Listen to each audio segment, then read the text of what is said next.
Hi అండి. అందరు నమస్కారం. నా పేరు కిరణ్. ఇప్పుడు మనం మాట్లాడుతున్నాం 'బ్రహ్మముడి' సీరియల్ ఎపిసోడ్ రివ్యూ గురించి అయితే మాట్లాడదాం.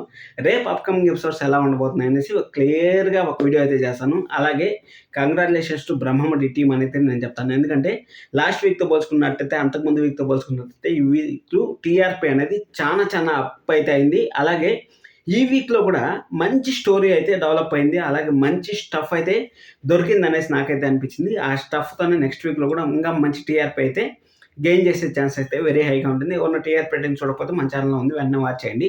ఇక్కడ 'బ్రహ్మముడి' సీరియల్‌కి బిగ్ మైనస్ అంటే అది రాజ్ క్యారెక్టర్‌ని డిజైన్ చేయడం అనేసి నా పర్సనల్ ఫీలింగు. ఎందుకంటే ప్రతి ఒక్క సీరియల్‌లో ఒక భర్తకి గాని ప్రాబ్లమ్ వచ్చిందంటే, ఆ భర్తకి తోడుగా భార్య అనేది ఉంటుంది. అదే భార్యకి గాని ప్రాబ్లమ్ వచ్చిందంటే, ఆ భర్త అనేవాళ్ళు ఎంత దగ్గర చేరుస్తారు అంటే అంత దగ్గర చేస్తారు. కానీ ఇక్కడ రాజుకి ప్రాబ్లమ్ వచ్చినా కావ్యానే చూసుకోవాలి. కావ్యకి ప్రాబ్లమ్ వచ్చినా కావ్యానే చూసుకోవాలి. ఇక్కడ రాజు అనేవాళ్ళు జస్ట్ ఒక పర్సన్ లాగా ఉంటారు. ఒక భర్త లాగా ఉంటారనే గాని, అసలు నాకైతే చాలా డిసప్పాయింట్ అయితే అయింది. రాజు, కావ్య అంతలా కష్టపడి, అంతలా బాధపడి, ఆ బిడ్డ కోసం అంతలా ప్రయత్నాలైతే చేస్తా ఉంటే, ఆ కనీసం ప్రయత్నాలు చేసి, సరేలే నువ్వు చెప్పేది నిజం అనేసి నమ్మతా అనేసి నిన్నటి వరకైతే నమ్మలేదు. కానీ ఈరోజు నమ్మినాడు. నమ్మిన తర్వాత ఆ కావ్య ఎక్స్‌ప్లనేషన్‌కి తలొగ్గాడు చూడండి. నాకైతే బాగా నచ్చింది ఈరోజు ఎపిసోడ్. అందుకోసం నేను ఇన్‌స్టాగ్రామ్‌లో కూడా కామెంట్ పెట్టాను.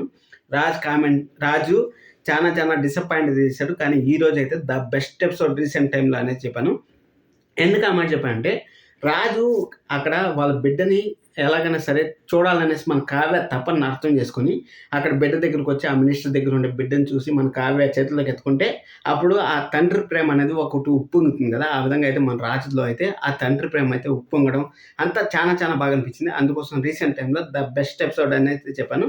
అది అయిపోయిన తర్వాత అక్కడ ఎవరి ద్వారా ఇప్పుడు మనం ఒక సైడ్ నుంచి నరుక్కొని వస్తే కుదరదనేసి ఇంకొక సైడ్ నుంచి నరుక్కొని వస్తాం చూడండి. ఆ విధంగా మినిస్టర్ దగ్గర నుంచి మనం ఎంత చేసినా ప్రయోగం లేదనేసి మీకు లాస్ట్ టైం వీడియో చేసినప్పుడే చెప్పాను. అక్కడ కావ్య అయితే వాళ్ళ ఇంటికి ఎలాగోలా పని మనిషిగా వెళ్తుందో లేకపోతే ఒక ఇప్పుడు అక్కడ తల్లి పాలిస్తా ఉంది కదా! తల్లి పాలిస్తా ఉందంటే ఆ పాపని ఖచ్చితంగా ఆ తులసి గారు ఉన్నారు కదా! వాళ్ళైతే కావ్య కోసం ఎంత సపోర్ట్ చేస్తున్నారో మనకు చూపించారు ఈరోజు పర్సనల్‌గా.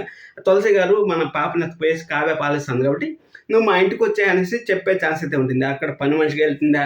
లేకపోతే ఎలా వెళ్తుందని మనకైతే తెలీదు. కానీ కావ్య అయితే వాళ్ళ ఇంటికెళ్ళడం అనేది నేను ఎప్పుడో చెప్పాను. మీకు వారం ముందే చెప్పాను.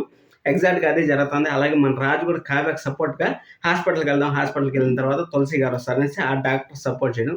మంచి ఎపిసోడ్స్ అయితే ఇదే విధంగా డెవలప్ చేసుకొని పోవాలనేసి నేనైతే కోరుకుంటున్నాను. ఇక్కడ రాజు ఇలాగే ఉండాలి. అలాగే ఇంకొక మైనస్ పాయింట్ ఏమంటే ఇంట్లో వాళ్ళకి ప్రతిసారి ఏమి జరిగినా సరే రాజు, కావ్య మధ్య ఉంచుకుంటారు. ఇంట్లో వాళ్ళకైతే చెప్పరు. ఇంట్లో వాళ్ళని బకరాలు చేస్తూనే ఉంటారు. ఎందుకంటే వాళ్ళ మెదడులో గుజ్జు లేదు కాబట్టి వాళ్ళు బకరాలు అవుతానే ఉంటారు కాబట్టి ఆ బకరాలు మరొకసారి అయితే బకరాలు చేయడమే మంచిదనిపించింది. ఇన్ కేస్ ఆ బిడ్డ మన బిడ్డ అనేసి వీళ్ళకి తెలిసిపోయిందంట. రాజు, కావ్యకి తెలిసిపోయిందంటే ఇంట్లో వాళ్ళకి తెలిసిందంటే ఆ రుద్రానికి తెలుస్తుంది. రుద్రానికి తెలిసిందంటే మళ్ళీ మినిస్టర్‌కి తెలుస్తుంది.